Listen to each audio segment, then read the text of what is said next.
Bomani Jones provided really intelligent commentary on Shane Gillis, ESPYs. If you're familiar with Bomani Jones, you might think this headline is sarcastic.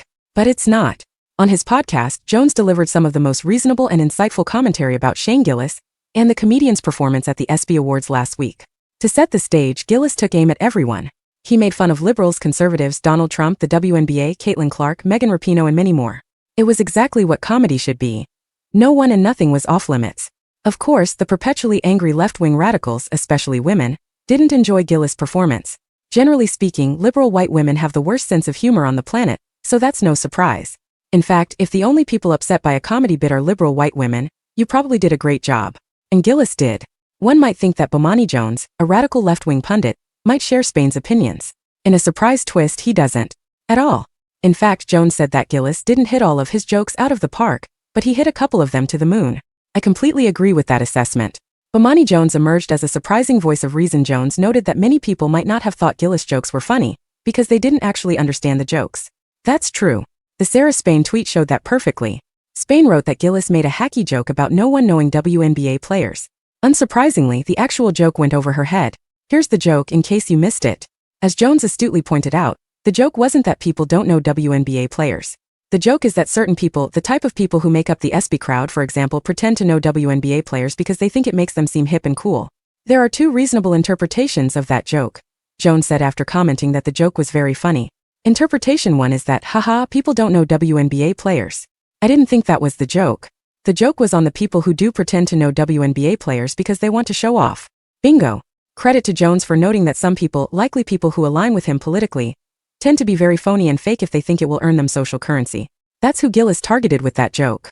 That's also why the joke was very funny. It's made funnier by people like Sarah Spain not even understanding it. Related. Dan Labatard says Shane Gillis' Karl Anthony Towns joke was inconsiderate toward gay people now. Jones also pointed out the jokes that were more for the liberals and, unsurprisingly, he thought those were funny as well.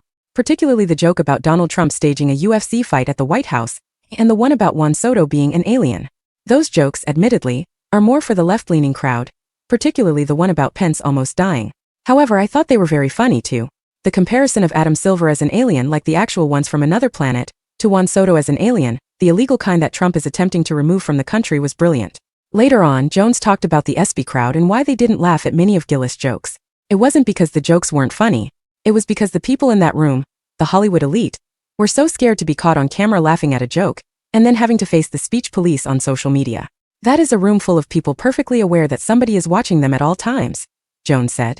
That was well stated by Jones, and once again I agree.